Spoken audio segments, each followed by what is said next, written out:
Hello बच्चों, आप सभी का हमारे यूट्यूब चैनल आरती एजुकेशन क्लासेस में स्वागत है। आज के वीडियो में हम आपके लिए लेकर आए हैं जो 8th ग्रेड अभ्यास पुस्तिका हमारी कक्षा 7 सामाजिक विज्ञान के, उसमें हम आज देखेंगे विषय भूगोल। तो आइए बच्चों हम देखते हैं कक्षा 7 सामाजिक विज्ञान की अनुक्रमणिका। तो देखिए कक्षा 7 सामाजिक विज्ञान में 3 विषय दिए हुए, इतिहास, भूगोल एवं सामाजिक एवं राजनीतिक जीवन। तो आज के वीडियो में आपके लिए लेकर आए हैं भूगोल विषय का पाठ 8 मानव पर्यावरण अन्योन्य क्रिया उष्णकटिबंधीय उपोष्ण प्रदेश। तो आइए बच्चों हम देखते हैं पाठ 8 जो हमारा अध्याय 8 है, मानव पर्यावरण अन्योन्य क्रिया उष्णकटिबंधीय एवं उपोष्ण प्रदेश। देखिए अध्याय 8 दिया हुआ है, इसके हम प्रश्न उत्तर देखेंगे, लेकिन उससे पहले आप हमारे यूट्यूब चैनल आरती एजुकेशन क्लासेस को सब्सक्राइब ज़रूर कर लीजिए और बेल आइकन को प्रेस करना ना भूलिए ताकि आपको हमारे आने वाले वीडियो के नोटिफिकेशन मिलते रहेंगे। आइए बच्चों हम देखते हैं मानव पर्यावरण अन्योन्य क्रिया उष्णकटिबंधीय उपोष्ण प्रदेश। तो यहाँ पर हम देखेंगे प्रश्न नंबर 1, भूमध्य रेखाय प्रदेश किन अक्षांशों के मध्य स्थित है। जो भूमध्य रेखा प्रदेश है वह किन अक्षांशों के बीच स्थित है। तो इस प्रश्न का उत्तर हमें मिलेगा हमारे पाठ्य पुस्तक के पृष्ठ क्रमांक 56 पर। तो यहाँ पर हम देखेंगे, हमने यहाँ पर लिख दिया है उत्तर, भूमध्य रेखीय प्रदेश 10 अंश उत्तर में 10 अंश दक्षिण के मध्य स्थित है एवं अमेजन नदी इसी प्रदेश से होकर गुजरती है। जो अमेजन नदी है वह इसी प्रदेश से होकर गुजरती है। कहाँ से? भूमध्य रेखीय प्रदेश 10 अंश उत्तर में और 10 अंश दक्षिण के मध्य जो भाग है उसे भूमध्य रेखीय प्रदेश कहते हैं।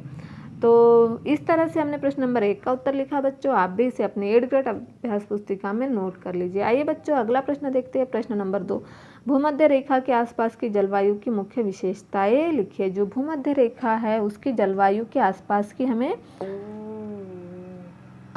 की हमें जलवायु की मुख्य विशेषताएं लिखना है। इस प्रश्न का उत्तर हमें पृष्ठ क्रमांक 57 पर मिलेगा। भूमध्य रेखा के आसपास का मौसम दिन एवं रात दोनों ही समय लगभग समान रूप में गर्म एवं आर्द्र होता है तथा शरीर में चिपचिपाहट महसूस होती है। इस प्रदेश में लगभग प्रतिदिन वर्षा होती है। देखिए जो भूमध्य रेखा के आसपास जो मौसम है कैसा होता है, जैसे कि आप सब जानते हैं अमेजन बेसिन भूमध्य रेखा के आसपास फैला हुआ है और पूरे वर्ष यहाँ गर्म एवं नम जलवायु होती है, जैसे कि आर्द्र।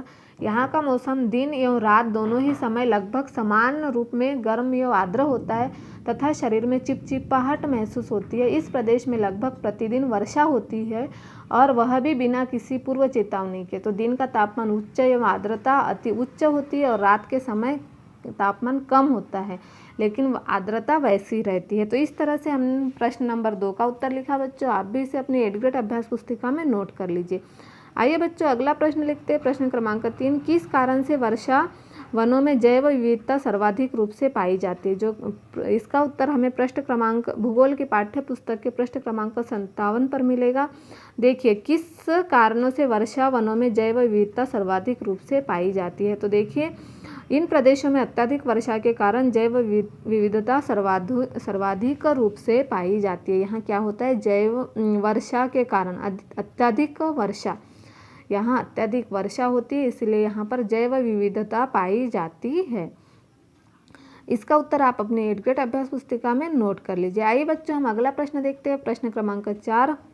हमारा प्रश्न क्रमांक 4 दिया हुआ है, कर्तन एवं दहन कृषि पद्धति में भूमि कुछ समय बाद क्यों बदल दी जाती है। जो कर्तन एवं दहन पद्धति होती है इसमें भूमि कुछ समय के बाद क्यों बदल दी जाती है। तो इस प्रश्न का उत्तर हम लिखेंगे, कर्तन एवं दहन कृषि पद्धति में भूमि कुछ समय बाद इसलिए बदल दी जाती है क्योंकि जमीन के टुकड़ों का बार बार प्रयोग से पोषक तत्व का क्या हो जाता है, यहाँ पर अभाव हो जाता है। जैसे कि कर्तन एवं दहन की पद्धति में किसान पहले वृक्षों और झाड़ियों को काटकर भूमि साफ करते हैं, फिर इनको जलाया जाता है जिससे पोषक तत्व मिट्टी में मिल जाते हैं। इस साफ भूमि पर कुछ वर्षों तक फसल पैदा की जाती है।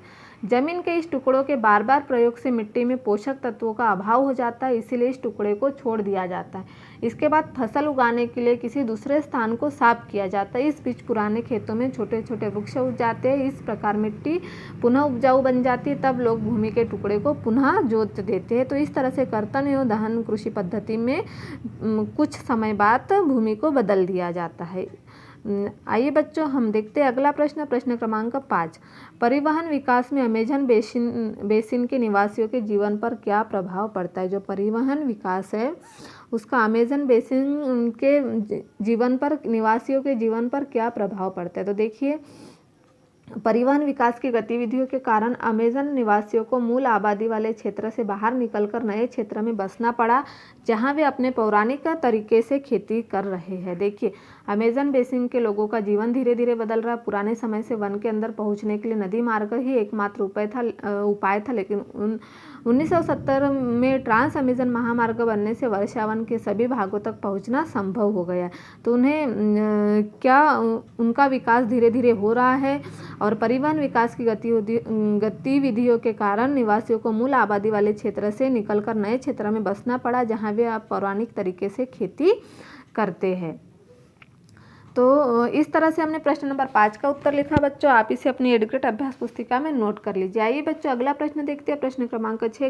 गंगा नदी की कोई 5 सहायक नदियों के नाम लिखिए। जो गंगा नदी है उसके हमें 5 सहायक नदियों के नाम लिखना है। गंगा नदी के 5 सहायक नदियाँ घाघरा, सोन, चंबल, गंडक एवं कोसी है।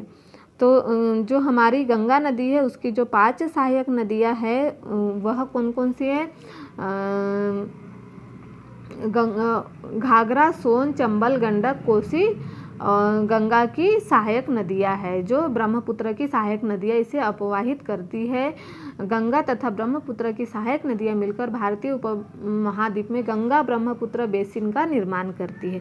तो इस तरह से हमने प्रश्न नंबर 6 का उत्तर लिखा बच्चों। आप भी इसे अपनी एडुकेट अभ्यास पुस्तिका में नोट कर लीजिए। आइए बच्चों अगला प्रश्न देखते हैं, प्रश्न क्रमांक 7। जनसंख्या घनत्व से क्या आशय है। जो जनसंख्या घनत्व है उससे क्या आशय है। तो जनसंख्या घनत्व का आशय है 1 वर्ग किलोमीटर क्षेत्र में रहने वाले लोगों की संख्या से है। जो जनसंख्या घनत्व जो है वह 1 किलोमीटर की दूरी पर रहने वाले लोगों से उसका आशय है। बेसिन क्षेत्र में विभिन्न प्रकार की स्थलाकृतिय जनसंख्या में वितरण में पर्यावरण की मुख्य भूमिका होती है। देखिए, प्रतिकूल है तथा गंगा ब्रह्मपुत्र बेसिन के पर्वतीय क्षेत्र में कम लोग रहते हैं। मानव प्रवास के लिए मैदानी क्षेत्र सबसे उपयुक्त है, अतः यहाँ जनसंख्या घनत्व अधिक है, जैसे 1 किलोमीटर के क्षेत्र में रहने वाले लोग।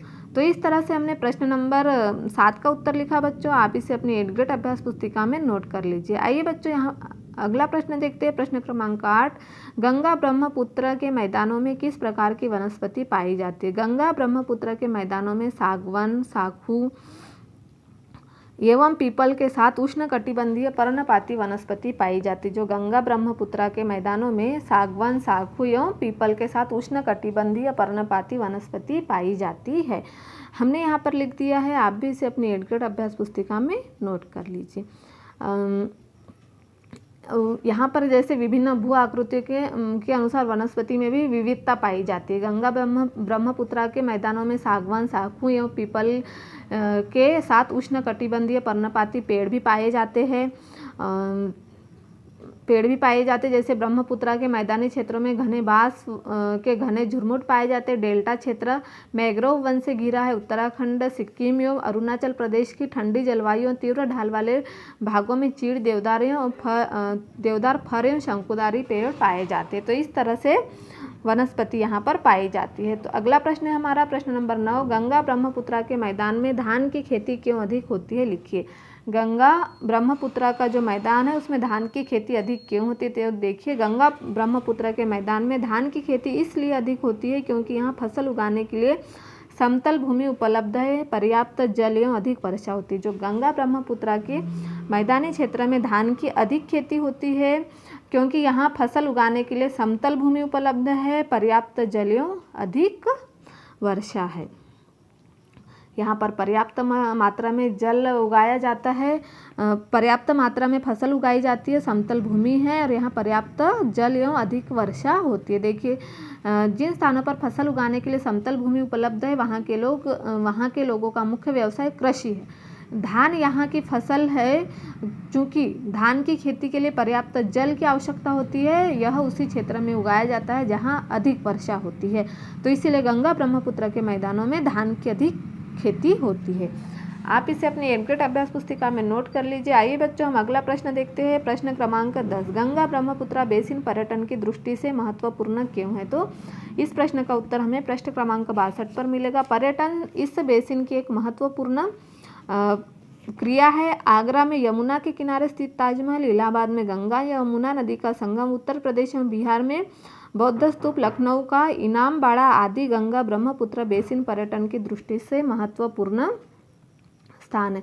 जो हमारा प्रश्न नंबर 10 है, गंगा ब्रह्मपुत्र बेसिन पर्यटन की दृष्टि से महत्वपूर्ण है।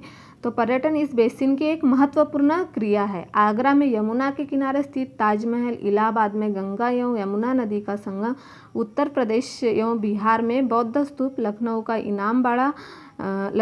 इमामबाड़ा आदि गंगा ब्रह्मपुत्र बेसिन पर्यटन की दृष्टि से महत्वपूर्ण है। यहाँ पर मनी क्षेत्र में कई बड़े हवाई पत्तन भी स्थित है। तो इस तरह से कोलकाता हुगली नदी पर स्थित एक महत्वपूर्ण पत्तन भी, तो इस तरह से गंगा ब्रह्मपुत्र बेसिन पर्यटन की दृष्टि से महत्वपूर्ण है। तो इस तरह से आज के वीडियो में हम आपके लिए लेकर आए थे एडग्रेड अभ्यास पुस्तिका में जो कक्षा 7 के भूगोल विषय के पाठ 8 मानव पर्यावरण अन्योन्य क्रिया उष्ण कटिबंधीय उपोष्ण प्रदेश। आने वाले वीडियो में हम आपके लिए लेकर आएंगे पाठ जो सामाजिक एवं राजनीतिक जीवन है उसमें पाठ 1 समानता।